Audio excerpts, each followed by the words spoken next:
Rabbi shrah li sadri wa yassir li amri wahlul 'uqdatam min lisani yafqahu qawli. Rabbana zidna ilman warzuqna fahman bi rahmatika ya arhamar rahimin. Subhanaka la ilma lana illa ma 'allamtana innaka antal alimul hakim. Allahumma inna nas'aluka ilman nafi'an wa rizqan thayyiban wa 'amalan mutaqabbalan. Amin ya rabbal alamin. Bismillahirrahmanirrahim. Assalamualaikum warahmatullahi wabarakatuh. Alhamdulillah, alhamdulillahi rabbil alamin. Alhamdulillahilladzi arsala rasulahu bil huda wa dinil haqq liyuzhirahu 'alad dini kullih. Segala puji hanya kepada Allah. Atas nikmatnya kita bisa berkumpul sama-sama mengingat Allah. Kita tahu di belahan dunia yang lain mungkin ada yang sedang berbuat hal yang Allah nggak suka, tapi alhamdulillah bisa kumpul di sini, bertemunya dengan di tempat yang baik, kegiatan yang baik, bahkan bersama orang-orang baik. Alhamdulillah. Semoga ini jadi wasilah kita pulang kepada Allah dalam keadaan yang baik, husnul khatimah. Salawat beserta salam semoga selalu tercurah kepada junjungan kita baginda Rasulullah Muhammad sallallahu alaihi wasallam beserta keluarganya, sahabatnya, dan semoga Allah sanggupkan kita istiqomah dalam mengikuti sunnahnya. Salam takzim kami kepada para asatiz, alim, ulama, kiai, tokoh masyarakat, tadi Bapak Profesor, para imam masjid, dan seluruh jemaah yang hadir. Terima kasih diizinkan ngaji bareng di sini. Izin tidak bisa menyebutkan namanya satu persatu karena lebih penting dimuliakan Allah, bukan disebut oleh si Koko ya. Alhamdulillah si Koko mah begini aja. Biasa Kongko kan jualan handphone ya. Nah, ini lebih enak ngaji ternyata daripada jualan. Alhamdulillah. Dan senang ketemu orang soleh itu nikmat yang luar biasa. Tadi baru juga ngobrol kenalan sama Pak Prof. Akhirnya diminta cerita. Kalau diingat lagi sekitar 7 tahun ke belakang, karena baru pulang ke Indonesia 15 Maret 2017 ya. Maka kumpulnya bukan di sini ya. Kumpulnya dikelilingi sesama bandar judi yang lain di Thailand. Di mejanya bukan Al-Quran, tapi minuman keras, bubuk kokain, beberapa nama narkoba. Meskipun selagi di sana saya nggak mengkonsumsi narkoba sama sekali, tapi dengan segala macam kesalahan yang ada di sana, yang aslinya layak sekali Allah matikan diri ini di sana. Semalam ini malah diizinkan berkumpul dengan hamba-hamba Allah di sini, di bumi Serambi Mekah, di provinsi yang saya ketahui dan diyakini yang paling bertakwa insya Allah kepada Allah. Bahkan diizinkan bicara, apa modalnya, bisa apa. Tapi alhamdulillah, kalau enaknya bicara tentang agama itu beda dengan bicara tentang selain agama. Contoh, kita ngobrol bisnis, misalkan menurut saya perusahaan Bapak baru bisa untung kalau pakai strategi seperti ini. Kata saya betul, kata orang lain belum tentu betul, karena standarnya akal manusia bisa salah. Tapi kalau bicaranya tentang ini agama, misalkan saya bicara orang Islam wajib sholat loh, siapa yang tidak sependapat dan ingin membantah silakan angkat tangan. Alhamdulillah tidak ada. Karena yang datang dan yang disampaikan datang dari yang maha benar, Allah. Berarti tugas kita cuma memastikan yang bakal diucap pasti benar. Apa yang di dunia ini yang pasti benar? Ayo, dia yang ada di dalam Al-Quran atau dari hadis-hadis yang sahih. Lebih bagus lagi kalau sebelum disampaikan sudah diamalkan. Kok nanti kalau salah bicara gimana? Kan di hadapannya orang soleh semua, pasti dikoreksi, nanti dihujat. Kan berbicara kayak gini bukan supaya dikagumi, supaya Allah suka aja. Apa artinya yang datang di sini kagum semua tapi Allah benci? Lupa bahwa popularitas cuma alat untuk makin mudah mengenalkan Allah, tapi malah digunakan untuk mengenalkan diri sendiri. Celaka. Jangankan bicara salah di hadapan orang soleh, kita ketemu orang soleh datang bawa dosa, dirangkul, ya udah yuk sama-sama jadi baik. Nggak mungkin diusir, beneran Nabi Allah. Ya, kalau beneran soleh ngajak jadi baik. Makanya ketemu, datang ke sini, meskipun ada yang niatnya baru pertama kali nih ikut pengajian dan teman-temannya mencaci maki, Allah so alim, sok soleha. Jawab, datang ke masjid ngaji bukan tanda orang alim, tapi tanda pengen jadi alim. Baru juga pengen. Berhasil gak? Gak tahu. Allah tolong berhasil, Allah nggak tolong, ya udah, namanya juga hamba, cuma disuruh nurut, takdir urusan Allah. Ya. Soleha. Jawab, ngaji bukan tanda orang soleha, tanda pengen jadi soleha. Nggak tahu berhasil apa enggak. Alhamdulillah, surga kita bukan di mulut orang. Satu dunia memuji, Allahnya benci, tetap rugi. Satu dunia menghujat tapi Allahnya sayang, belah mana ruginya? Ya. Jadi enak ketemu di sini ya. Alhamdulillah, nikmat yang luar biasa mengingat ya Allah aslinya tidak layak ya. Tapi alhamdulillah ternyata syarat dalam menyampaikan sesuatu tidak harus suci dari dosa dulu. Karena kalau syaratnya harus suci dari dosa, maka berarti yang boleh berdakwah Nabi doang ya. Tapi ya sudah, yang dinasehati oleh guru kami, oke, bicara perlu ilmu. Terus kalau pengen dakwah harus hafal berapa juz dulu, atau harus hafal berapa ribu hadis dulu, kan katanya perlu ilmu ya. Lalu guru kami waktu itu malah cerita hal yang lain. Ilmu penting, tapi jangan lupakan satu hal yang lain. Ambillah kisah dari Umar bin Khattab radhiyallahu anhu ketika beliau jadi Amirul Mukminin, jadi presiden kalau zaman sekarang.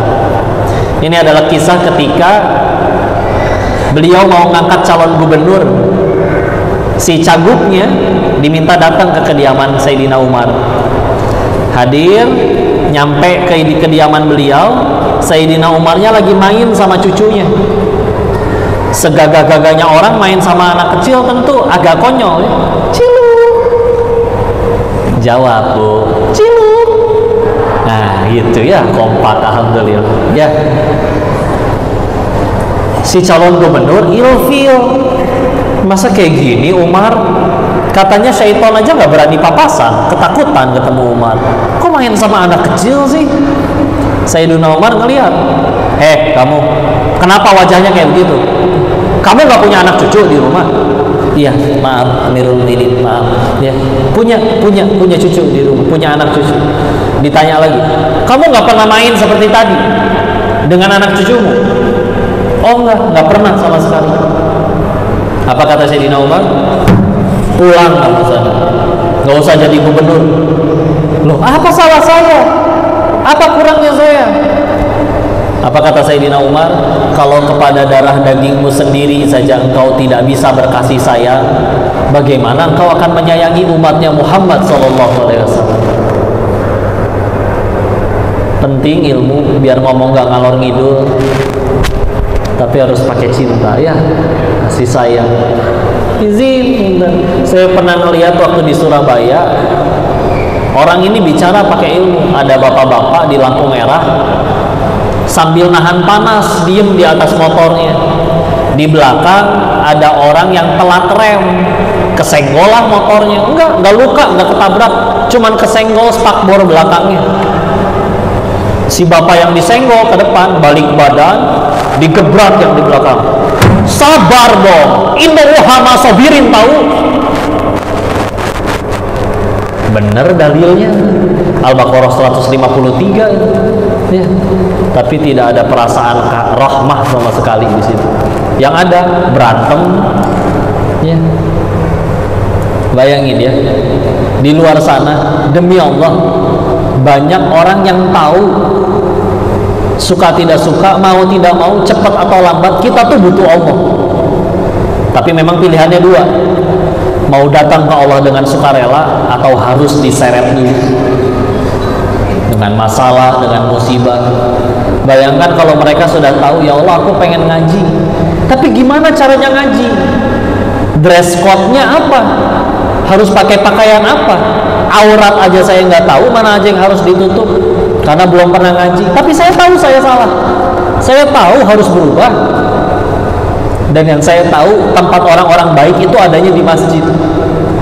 Sedangkan bayangkan jika pertama kali dia di masjid datang dengan pakaian tersopan yang dia punya, itu cuma celana panjang dan juga kemeja, belum punya kerudung, belum punya gamis, tapi dipelototin dari atas sampai bawah dan dianggap hina. Naudzubillah, bisa jadi kembali keluar pulang, dan karena stres di rumah juga nggak tahu mau ngapain, akhirnya pergi ke tempat minum-minum. Di tempat minumnya karena galau tumpah airnya, minuman kerasnya. Datang manajernya malah, nggak apa-apa, kamu saya ganti lagi ya, nih saya belikan 2 kali lipat. Kamu sukanya apa? Loh, aku diterima dengan baik di sini. Alhamdulillah ya. Ingat sekali waktu di Surabaya mendengar ini kajian dari seorang guru bercerita tentang influencer, orang terkenal di Mesir. Izin saya tidak menyebutkan nama ya, karena berusaha mengambil hikmahnya saja. Orang terkenal ini yang diposting dan disuarakan bicaranya tentang ngejelek-jelekin Islam, menghina Islam. Tapi beredarlah bahwa masa lalunya orang ini, orang terkenal ini, ternyata dulunya sering ikut lomba hafiz Quran, lomba tilawah. Kenapa dia berubah kayak gitu? Ada satu momen dia ikut lomba, salah, lalu jurinya, syekhnya malah mencaci, menghina dan merendahkan. Saat itu dia mulai, kalau orang yang seharusnya paling kasih sayang karena dia sudah tahu ilmunya malah menjadi orang yang paling menyakitiku, berarti ini agama yang salah, malah menghina Islam. Dan kata guru kami waktu itu, demi Allah itu dosa jariahnya ngalir untuk syekh itu, karena membuat orang itu jadi benci Islam. Izin ya, kita berbuat salah, dihina, orang lupa sama kita, siapa sih kita mah? Tapi yang paling berat dari itu semua, kalau kita berbuat salah, Islam yang jadi dihina gara-gara kita. Alhamdulillah. Orang di luar nggak baca Quran soalnya, orang di luar nggak baca hadis. Tapi kalau mereka pengen lihat Islam, ya mereka cuma bisa ngelihat orang Islam kayak gimana kelakuannya. Ternyata nggak sesuai dengan sunnah dan Al-Quran. Naudzubillah, kita punya beban di situ. Ya, yang juga kalau misalkan Islam jadi baik gara-gara kita, kok kamu udah sering aku caci maki, tapi masih mau bantuin sih? Bukan aku yang baik, ini mah Allah melalui Islamnya. Oh gitu ya Islam. Oh itu luar biasa. Ya, alhamdulillah. Salah satu kalau berkaitan dengan judul ya, yang paling saya renungkan terkait kecintaan kepada Allah adalah dulu ketika mencari kebahagiaan. Semua orang pengen bahagia, betul ya? Nggak ada orang yang di sini dengan sengaja pengen menderita, nggak ada ya. Pasti pengen bahagia. Cuman dari mana? Sebagian mengira, oh mungkin punya uang banyak kali ya. Sebagian mengira, oh mungkin harus punya jabatan kali ya. Oh mungkin harus punya selingkuhan kali ya. Wallahu a'lam, macam-macam ya. Saya dulu awalnya ngira mungkin harus punya banyak uang. Dan murni karena lemahnya iman, akhirnya berangkat ke Thailand, di sana berprofesilah jadi seorang bandar judi. Awalnya seneng nerima uang. Tapi fakta pertama, selagi judulnya dunia, kita bisa bosan. Contoh, beli handphone terbaru, hari pertama disayang dan bahagia, tahun kelima biasa saja. Bahkan ada orang yang di tokonya masih bahagia, baru nyampe parkiran udah stres lagi gara-gara ngelihat iklan, hari ini keluar handphone terbaru, harga lebih murah dari handphone kamu tapi spesifikasi lebih tinggi. Stres. Mana nyicilnya masih 2 tahun. Aduh ya. Oh iya, ya. Alhamdulillah. Mulai biasa. Gitu. Ya. Awalnya senang, tapi lama-lama udah terima uang besar. Kalau itu dilakukan selama setiap hari, biasa aja. Biasa aja. Sebagian mungkin dulu kita waktu sekolah pernah iri. Enak ya uang jajan dia banyak. 20.000 sehari. Dulu waktu sekolah iri. Enak banget ya dia uang jajannya 20.000 sehari. Saya cuma 5.000. Tapi sekarang kita dikasih 20.000. Ada yang gajinya 5 juta sebulan juga masih ngambek, masih marah. Bisa bosan. Ketika bosan dan jenuh dan malah gelisah, saya kira mungkin saya cuma belum kaya, kurang kaya kali ya. Gaul aja sama yang jauh lebih kaya dengan bandar judi yang lain. Di sana juga banyak bandar narkoba ya, dengan penghasilan yang luar biasa. Tapi ternyata yang didapati enggak, mereka juga banyak hal yang membuat mereka tidak cukup bahagia. Salah satu hal yang paling menohok adalah ketika bandar judi ini, senior saya lebih kaya lagi, habis ngebanggain anak cucunya, anak-anaknya kalau sekolah di London, di Jerman, luar negeri lah ya. Dan kalau anak kita bosan paling minta uang jajan main ke warung, anak mereka bosan ambil handphone beli tiket ke Singapura jalan-jalan ya. Dan gak nunggu uang habis, nunggu bosan baru pulang, gak bawa koper, enggak, beli baju di sana karena banyak mall. Pulang juga gak mau ribet, bajunya ditinggalin di hotel ya. Uang bukan masalah pokoknya. Tapi ekspresi bangganya itu seketika berubah ketika di restoran tempat kami makan, restoran mahal di seberang jalan yang restoran tenda, kalau mungkin di sini sebutnya pecel lele ya. Itu ngelihat seorang ibu lagi disuapin buah jeruk, dikupasin, dicabutin serabut putihnya, diantarkan oleh putranya ke bibir ibunya, dikunyah, dan sebelum selesai mengunyah tangan anaknya sudah standby nungguin buangan biji dari mulut ibunya. Melihat kejadian seperti itu, si bos tadi termenung, diem, tiba-tiba menunjukkan ekspresi putus asa, iri. Tapi irinya beda sama irinya orang punya hobi mobil, pengen beli mobil, terus datang ke pameran mobil, tapi duitnya belum ada. Ya paling kan norak dikit ya, foto sama pelek, foto sama mobil buat dipajang di handphone gitu ya. Tapi masih ada cahaya kan di wajahnya kan. Saya tinggal kerja keras kebeli nih pasti mobil ya. Wajahnya si bos bandar judi itu wajah iri yang buntu gitu, putus asa. Sampai akhirnya dia nyolek cerita, lo lihat nih, manggil saya, Nis, lo lihat yang di seberang, lo jawab deh sekarang, gue tuh kurangnya apa sih? Kita jauh-jauh ya dari Indonesia nyari duit di sini, ngelanggar hukum dengan segala resikonya, dapat kita duitnya. Tapi lihat ya, dia bukan muslim, tapi kalau kita bahasakan dia bilang kayak gini.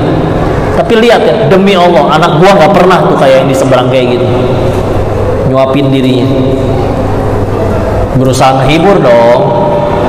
Kok karena dia Chinese juga dan lebih tua, dia bilang, kok anak koko kan keren, kuliahnya di Jerman, di London. Lu asal lu tahu ya, dia nelpon sebulan sekali itu anak, itu juga minta duit. Gak minta duit gak nelpon tuh. Giliran gua kangen nelpon, di reject. Coba lagi main sama teman-temannya, kurang ajar itu anak. Giliran minta duit juga harus ditransfer hari itu, kalau nggak gua di blok. Coba bapaknya digituin. Oh gitu. Oh ya kan masih ada anak yang di rumah sering kumpul bareng. Kumpul apa sih ya, kita di rumah juga jarang ketemu karena saking besar rumahnya ya. Kita tahu ya, Rumah orang kaya kalau kita bayangin kan dari ruang tamu sampai kamar anaknya harus naik angkot kadang-kadang ya. Hiperbola ya. Ini saking besarnya dan fasilitas lengkap. Di kamar anaknya komputer, internet, PlayStation, televisi, kamar mandi dalam, nggak mau keluar. Sampai pernah datang bareng ke sana, ada ojek online beli makanan, bawa makanan. Ojek online-nya 2, padahal makanannya sama, restorannya sama. Pak, kenapa nggak barengan datang doang begini? Kan yang mesen beda. Adanya yang mesen dari kamarnya, kakaknya mesen dari kamarnya. Saking masing-masingnya. Giliran kita sering kumpul di ruang tengah karena nggak punya kamar ya, nggak kumpul semua ya. Mereka kebanyakan kamar. Ya. Tapi itu jadi masalah. Kok gua kadang rindu ya kemana-mana malam-malam naik motor, beli mie goreng, naik Jupiter. Sekarang gua naik mobil lemper Jini, nggak boleh sebut merek ya. Bini Yomoho, Yomoho bukan mobil ya. Ya apalah ya mobil mahal. Tapi lo tahu nggak? Bini gua ternyata punya berondong, punya simpenan. Anak gua kemarin baru ditebus dari polisi, ketangkep bawa narkoba. Ada masalahnya. Itu yang agak sepuh ketemu sama yang agak muda ya. Wah, hobinya dugel, main gitu ya. Akhirnya kadang kita suka ngobrol. Rencana nih kita mau ngembangin bisnis kita kemana?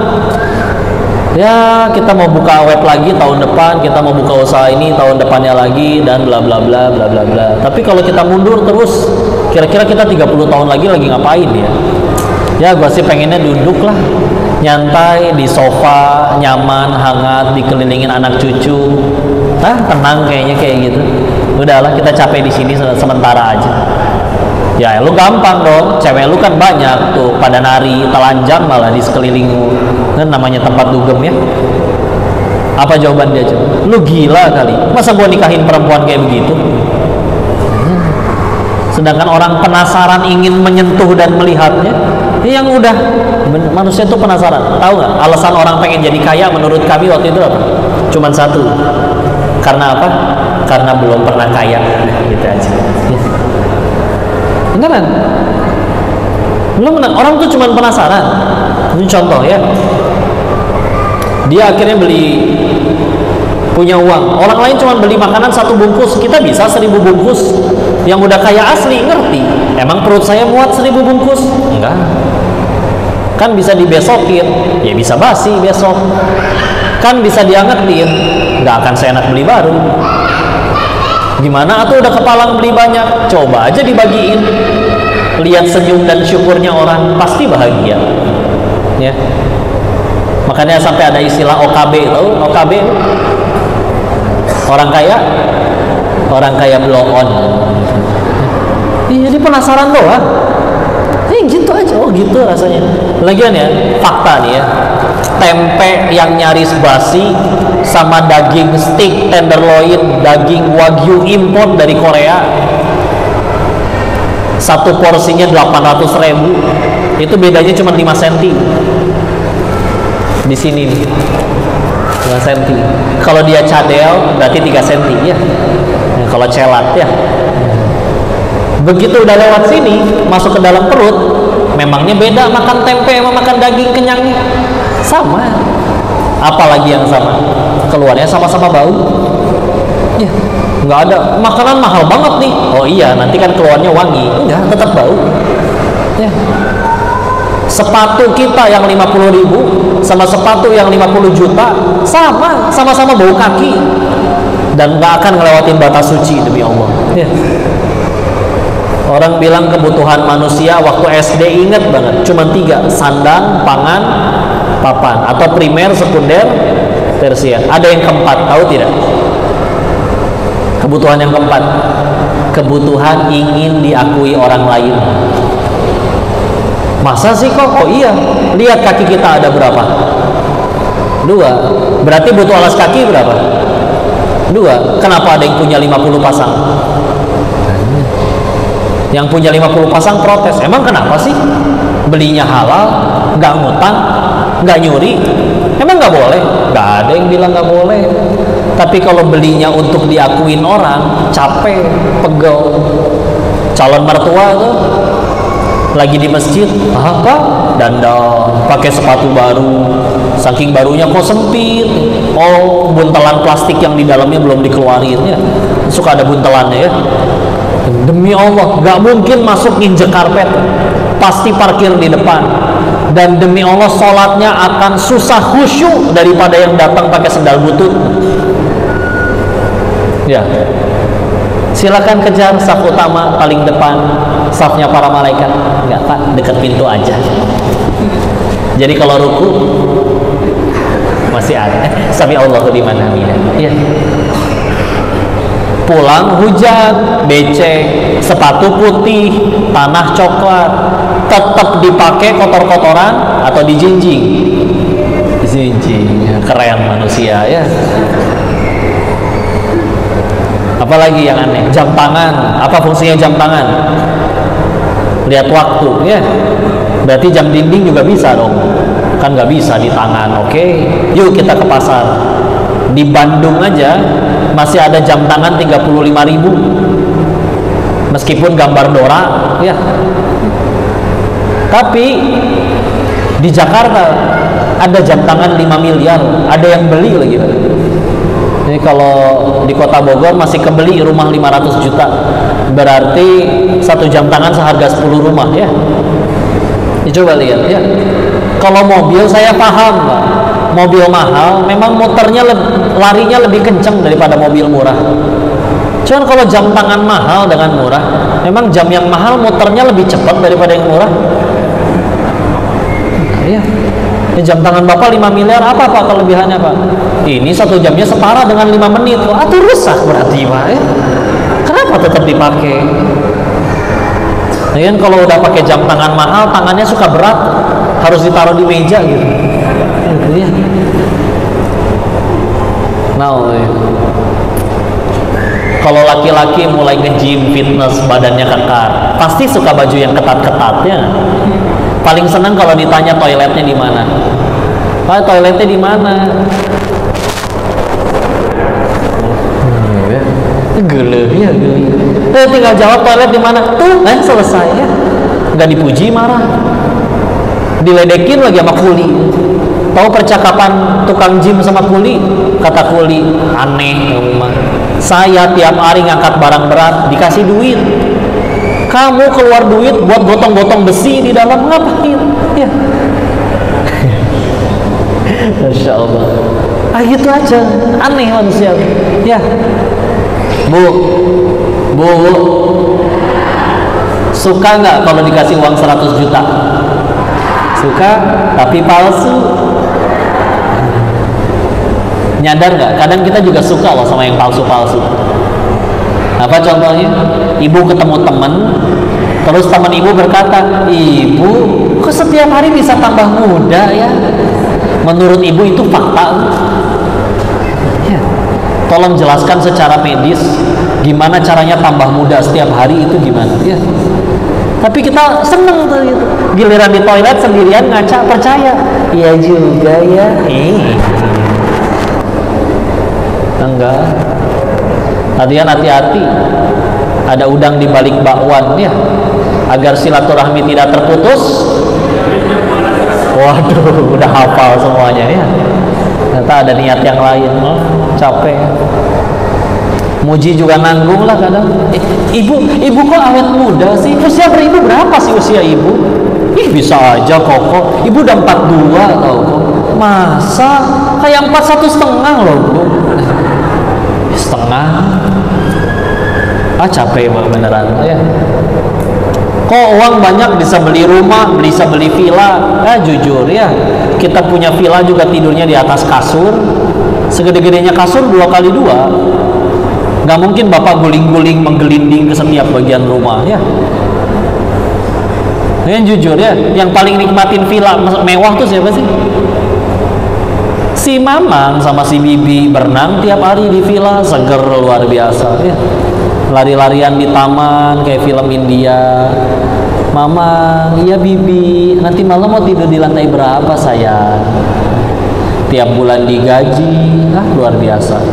dan gak mikirin hisab. Yang punyanya belum tentu datang setahun sekali. Mau diaku nggak bisa, nanti ketahuan KPK, kan repot ya. Tiap bulan gaji karyawan, maintenance kolam renang, ngisi token listrik, malu villa gede, masa ngisi token 20.000 dilepehin ya.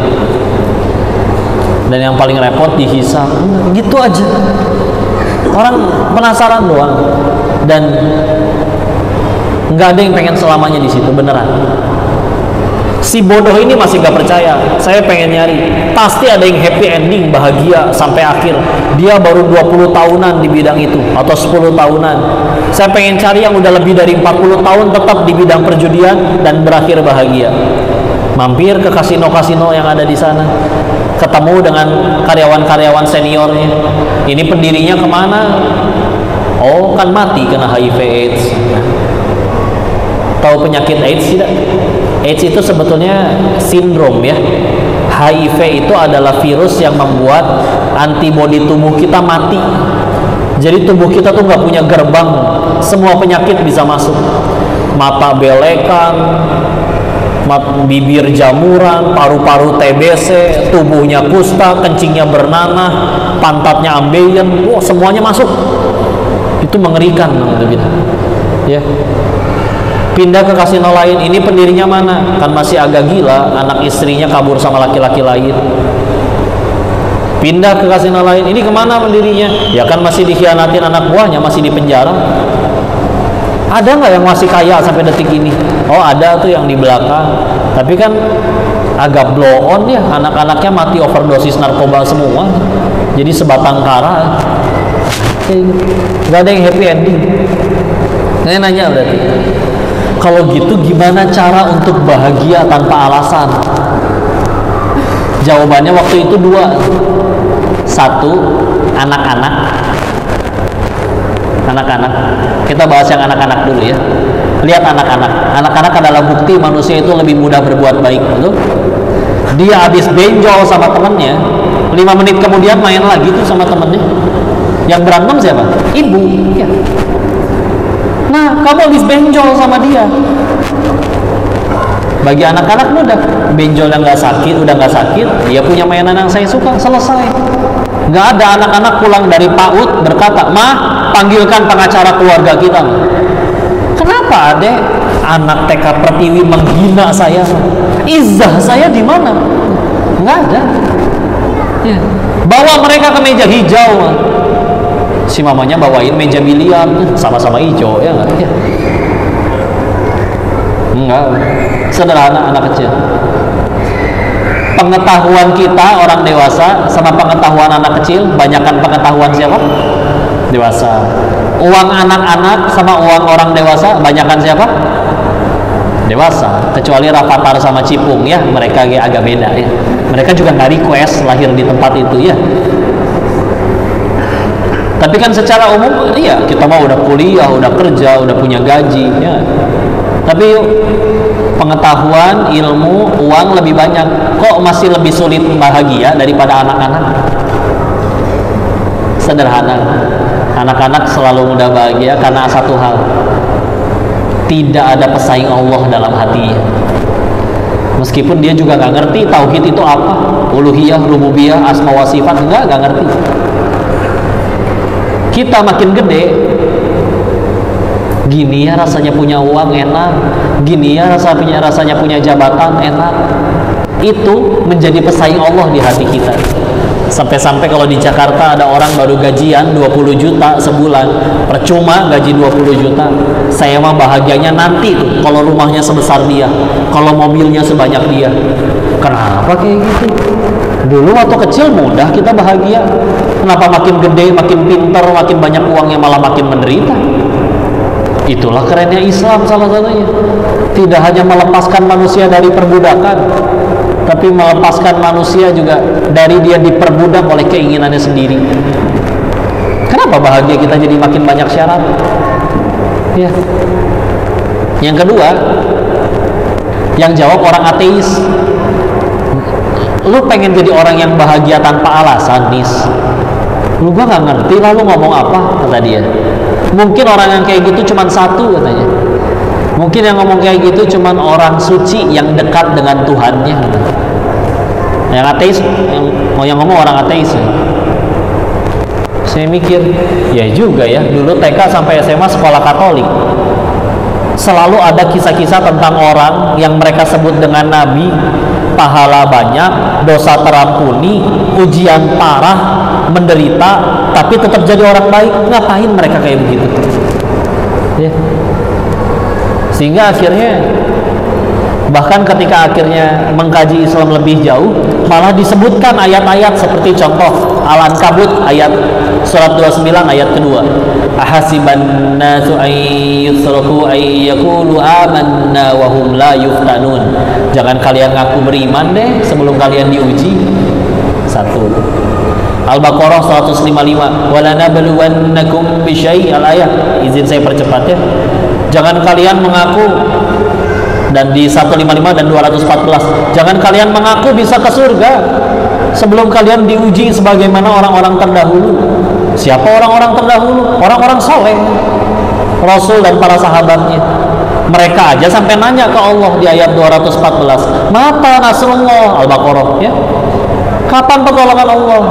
Tapi di 155-nya ditutup, wabasyiris sabirin, berikan kabar gembira pada orang yang sabar. Siapa sih orang yang dapat kabar gembira? 156-nya, alladzina iza asabathum musibah qalu inna lillahi wa inna ilaihi rajiun. Adalah orang yang ditimpa segala sesuatu, dia berkata, kami ini milik Allah dan akan kembali kepada Allah. Nah, ini ayat bukan dibaca ketika ada yang meninggal aja ya, tapi penegasan bahwa jangankan motor, mobil yang parkir di depan, ini tangan nempel di badan, kalau kata Allah pulang duluan, pulang pasti buntung. Entah gimana ceritanya. Kenapa kita menderita? Kita yang sedang melanggar ayat itu. Jelas-jelas semuanya bukan punya kita, tapi kita akui. Contoh, siapa yang kesini naik motor? Izin ya Bu, tanya, kalau nanti nyampe depan motornya hilang, sedih nggak? Sedih. Tapi izin saya tanya, ada orang namanya Pak Burhan, tinggalnya di desa Seragen, RT 3, RW 5, pokoknya ibu nggak kenal lah siapa dia. Motor orang tidak dikenal itu hilang, ibu sedih nggak? Enggak. Kenapa? Karena bukan punya saya. Sesederhana itu ya. Kalau manusia sedih karena kehilangan, satu orang hilang motor, satu dunia dong bersedih. Tapi kapan kita sedih? Ketika kita kehilangan sesuatu yang kita akui sebagai milik kita. Padahal 156-nya jelas, bukan punya kamu, hei. Tapi di aku. Coba ya, Bang, saya mau ke toilet, boleh nitip handphone? Boleh. Saya keluar dari toilet, boleh nggak saya ambil handphone saya yang tadi? Boleh. Marah nggak kalau handphone saya sendiri diambil? Enggak. Tapi kadang kita nggak kayak gitu ke Allah. Kita dititipin nih, hamba, nih ya, nih harta, nih jabatan, nih popularitas. Bukan buat kamu nih, bukan. Untuk menguji kamu tambah baik atau enggak. Malah tambah jauh dari Allah, tambah zalim, diambil. Apa karena Allah benci? Enggak. Justru karena sayang. Sebagaimana anak kecil makan coklat terus sakit gigi, udah sakit gigi masih minta permen, dikasih nggak sama ibu? Enggak. Ibu nggak ngasih karena benci atau karena sayang? Ya, ini kalau kita diambil sama Allah, titipannya, aslinya emang punya Allah, Allah benci gitu? Enggak. Kitanya aja malah tambah jauh, jadi diambil, diselamatkan dong berarti. Ada orang pengen maksiat bisa nggak jadi itu gara-gara nggak punya duit. Berarti nggak punya duitnya kan pertolongan berarti. Kita aja yang bahagianya nggak ngikutin Allah, tapi ngikutin diri sendiri. Ya Allah, bagi saya bahagia itu duit. Ya udah, selamat menderita ya. Jawab survei sederhana ini ya. Saya sering tanya ini. 1, apa kita semua punya keinginan? 2, apa Allah juga punya keinginan? Allah ingin kita selamat, bahagia, dan lain-lain. 3, dari lahir sampai detik ini, jujur, lebih banyak mengejar yang Allah suka atau yang kita suka? Kenapa udah banyak ngejar yang kita suka, kok masih susah bahagia? Harus berapa kali patah hati lagi? baru sadar bahagia itu adanya pada apa yang Allah suka, bukan yang kita suka. Karena lihat, asla Islam, aslama yuslim, berserah melepas. Justru hei kamu hamba, kalau kamu pengen bahagia, tadi dilihat, ketika makin tambah dekat sama Allah, kok makin banyak masalah. Nah, sengaja pengen bahagia kan kata Allah, dan kamu baru bisa bahagia justru ketika melepaskan itu semua, sehingga gak punya alasan buat kecewa, gak punya alasan buat bersedih. Sedangkan ketika kamu makin ngejar itu semua, lihat benar sabda Nabi, orang dikasih gunung emas satu bakal minta gunung emas yang kedua. Yuk, siapa di sini yang pas baru lulus kuliah berharap, saya mah yang penting punya kerjaan lah, nggak UMR juga nggak apa-apa. Setelah kerja setahun, kalau tahun depan nggak UMR, aku mau resign. Setelah udah UMR, kalau tahun depan aku nggak jadi manajer, aku mau resign. Sampai kapan? Karena Allah tahu sebagai pencipta kita, kamu makin susah bahagia dengan semakin mengejar itu semua. Maka Allah lakukan itu dengan cara ngelepasin satu persatu. Ibarat kita perangkok yang lagi dicabut-cabutin dari amplopnya. Karena pantesannya, pantesan ya para nabi itu soleh iya, pahala banyak, ujian lebih parah, dosa terampuni, ngapain masih tetap jadi orang baik? Sederhana, bahagianya sudah bukan yang aku suka lagi, bahagianya yang Allah suka. Hidupnya udah berubah. Dari yang tadinya bertanya apa aku sudah bahagia, sekarang dia bertanya sudah berapa orang yang aku bahagiakan. Nggak apa-apa orang datang ke sini awalnya gara-gara kalah judi slot, kelilit pinjol, dipecat kantornya. Tapi demi Allah, makin tinggi keimanan, makin cinta sama Allah, makin pengen jadi manfaat pasti bagi orang lain. Sehingga bismillah, kita bisa berani bilang kecintaan kita terhadap Palestina itu nunjukin iman kita. Dan kalau misalkan kita bodoh amat, gak peduli mikirin diri sendiri. Dulu ada seorang ulama tafsir pernah berkata, beliau bilang kayak gini, kalau ada orang mati cuman mikirin dirinya sendiri, dia akan mati kerdil, gak akan jadi siapa-siapa. Bahkan ada sebagian orang yang meninggal tuh orang berkata, alhamdulillah mati juga itu orang. Tapi orang-orang yang selalu bisa berhasil jadi besar di dalam Islam terutama adalah mereka orang-orang yang lebih sibuk mikirin urusan orang lain. Bukan kepo ya, tapi maksudnya lebih sibuk pengen jadi manfaat. Ya, kita lihat ya, Insya Allah Imam Nawawi wafat 800-an tahun yang lalu, sampai sekarang masih dibaca kitabnya. Sibuk kayak ngurusin umat. Ya, ingat gak kemarin ini ada ya video viral, kita tidak sebutkan nama ya. Jadi ceritanya ada tokoh di Indonesia di acara TV, ada ustaz terus nanya, bilang kayak gini, tolong bujuk saya supaya mau sholat. Nah, nggak usah nyebut siapa-siapa ya, kalau ada yang pernah lihat videonya. Dan guru kita ustaz di video itu memberi jawaban yang indah. Ini kadang sederhana ya, kita tinggal tanya, bapak yang tadi minta dibujuk sholat, bapak bakal mati Pak? Bakal. Sukses pengen? Pengen. Mulia pengen? Ya tentu. Bahagia? Ya jelas pengen lah. Di dunia aja apa pengen sampai akhirat? Dunia akhirat. Nah, manusia yang paling mulia dunia akhirat, sukses dunia akhirat, beliau sholat. Namanya Rasulullah Muhammad SAW, dan siapapun yang mengikutinya.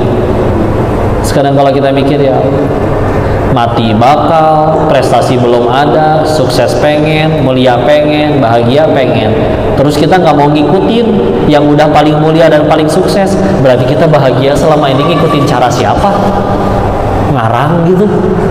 Pantesan udah punya ini itu masih menderita, ngarang sih bahagianya, nggak ngikutin petunjuknya. Sederhana deh, kalau di sini ada yang pengen jadi pemain bola, belajarnya ke siapa? Lionel Messi atau Chef Juna? Nah itu kan Messi baru menang Ballon d'Or yang ke-8 kemarin ya, karena dia pernah latihan yang ingin kita tempuh, pernah menjuarai kejuaraan yang ingin kita menangkan. Wajar. Kecuali mau jadi koki, ya belajarnya ke koki. Ini mati bakal, sukses pengen, mulia pengen, bahagia pengen, gak mau ngikutin manusia yang paling mulia dan paling sukses. Kan aneh. Terus ketika menderita nanya lagi, saya tuh salahnya di mana? Ya pantesan itu ya. Sederhana itu. Bismillah. Yuk tunjukkan cinta kita kepada Allah, dan pasti buktinya salah satu ciri semakin tinggi keimanan, semakin pengen jadi manfaat bagi orang lain, terutama saudara-saudara kita di Palestina. Ya, Allahu a'lam bishawab. Segitu dulu ya. Saya mau kembalikan dulu ke Tuan MC. Silakan masuk ke sesi selanjutnya. Mungkin ada penyampaian dari tim Darut Tauhid ya. Barakallahu fikum. Assalamualaikum warahmatullahi wabarakatuh. Cukup, saya mohon maaf lahir batin jika ada kesalahan murni datang dari kebodohan diri ini. Tolong dimaafkan dan dinasehati.